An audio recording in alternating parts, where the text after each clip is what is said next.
Hello and welcome to my vintage audiophile channel. This is now my 71st video, and today I'm going to be reviewing some Technics components that I have. The main focus is going to be on the receiver that I have, which is the SA-DX940. Came out in the late 90s, early 2000s era. It is a 5.1 surround sound unit, and it is touted as having a Class H plus amplifier inside, and I'm not too sure what that means. I know there are different classes of amplifiers and each one is a little different, but all I can tell you is whatever class is in this particular one, it sounds really good. It is a very nice receiver with Dolby Digital and DTS built-in surround. It has a lot of different features in it, and it has up here for the DSP, it has your stereo, which I have it in right now, surround, or SFC, which I don't really know what that means, I just know it works, or SPC, excuse me, and that's I guess it's a surround parameter because there's a SPC mode here that allows you to do simulated stereo and hall and stuff like that. Power button, AB speakers.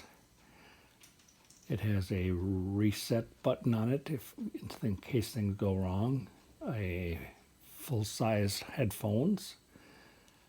It has a DSP defeat for stereo sound, a subwoofer button so you can activate your subwoofer if you have one hooked up, tuning up and down, and then also for presets, and then AM FM band, FM stereo or mono button, and a memory to program your presets.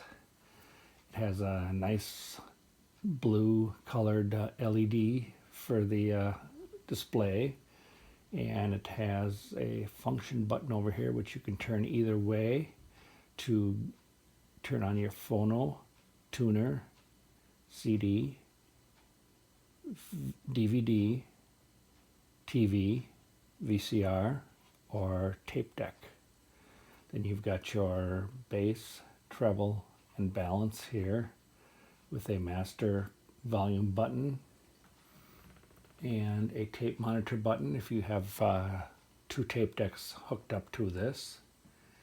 And then it also has a button here you can push for digital input if you've got stuff that are like coaxial or digital inputs in it. Underneath that I've got the RSTR 575 cassette deck, which I have previewed or did a video on a while ago.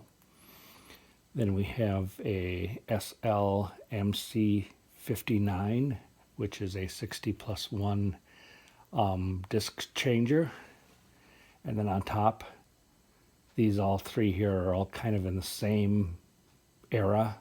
This one is the oldest one of the bunch, and that's a FG Servo automatic turntable SLBD35, which came out probably, I'd say, early mid 1980s, but it is a pretty good one. It is full automatic, and it also has buttons here that you can do off or on for repeating the disc that you're playing or record, the cueing button, and then you got your stop start button, pitch control, and your speed.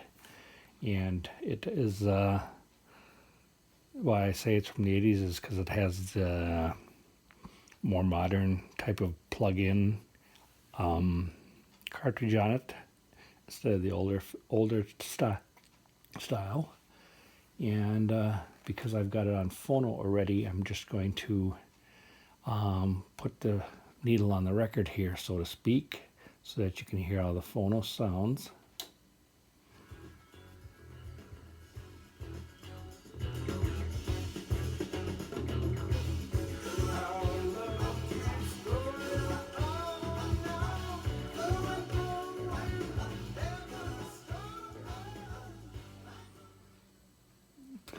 very good sound to it. Next I'm going to put it into the tuner mode.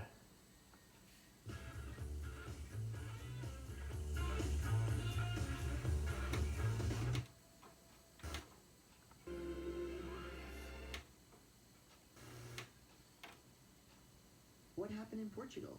What are the lessons?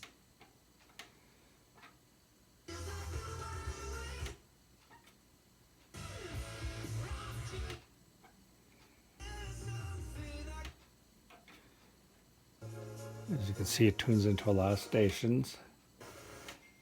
And nice thing about this one is that it has a very sensitive FM tuner in it.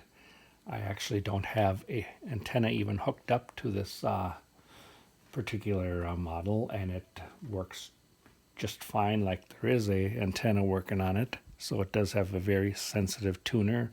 It does tune in stations and tunes them in stereo. Next I'm going to try out the CD, and here's what we got here.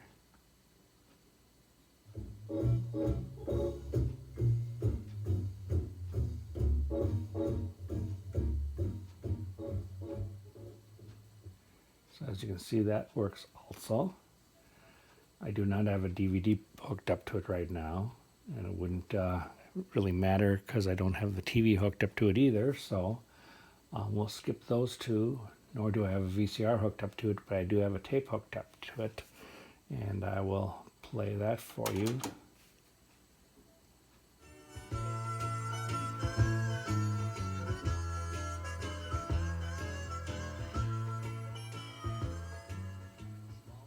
So you can, as you can see, everything works, and it works nice.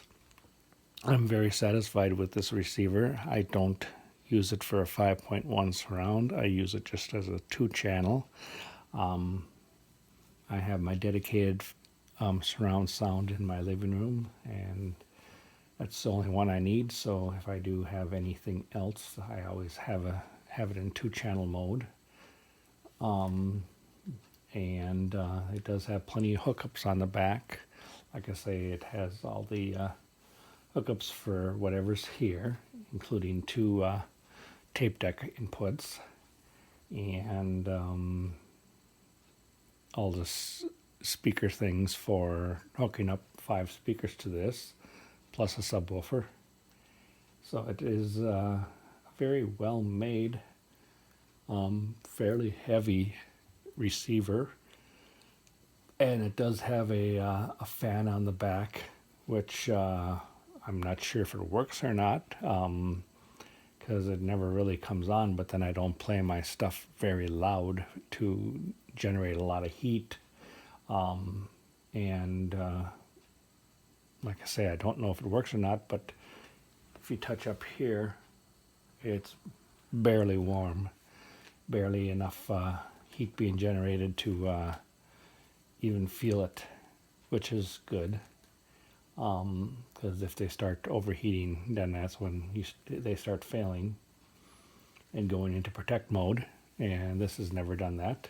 And I have played it for hours at a time on tuner or other functions, and never had a problem with it. So if you're looking for something that is a nice particular, and you're particular to the Technics, this would be a good one. This is kind of second from the top of the line in this in the years this was made. They have the DX940, which this one is, and then the one above it was the 1050, which just has a little bit more power to it. This one you can find pretty much these days for $100 or less. The 1050 is more like $150 to $200, and I don't think there's that much more power that it has, maybe another 25 watts or more, but this one does just fine, and I'm very happy with it. And one of these days I need to find out what the difference is between the different class of amplifiers I just been too lazy to look it up online or whatever. See what the experts recommend is I think the Class A, the original Class A, which came out in the 70s, I believe that is technically the best type of class amplifier to have. And these days, only the very high-end stuff does Class A because it is a very expensive technology to make it sound that good. But I'm very happy with this Class H+, so that is my demonstration for today. Hopefully I gave you enough information to maybe pique your interest in this particular receiver, or even the tape deck, CD player, or the phono. They're all great in their own right, and they all work great, and I'm very happy with them. And it makes a good setup. Because of their size, you got to have a little bit more room to use them. It's not your standard bookshelf type stuff. You pretty much need a little bit more significant place to put these, whether it be in a rack or on a tabletop or something. But it's all four of them stacked on top of each other, probably weighs a good 50 pounds plus, so you'll need something that's a little bit sturdy, but you'll be happy with what you got because they work very good. I've just got a pair of bookshelf speakers hooked up to these right now, and they sound fine. If you go all out and get yourself some floor standing speakers, you probably blow your socks off. And I'm to a point now in my life where I don't need to blow my socks off, but I still like to listen to my music nice, and this does the trick. So thank you for watching this video. If you have any questions or comments about this video, please don't hesitate to leave a review or a criticism or whatever it may be. I like this very much, and hopefully if you ever have some of these components yourself, you'll like them too. Until next time, stay safe, have a great day, and I'll talk to you in my next video. Thank you very much. Bye-bye.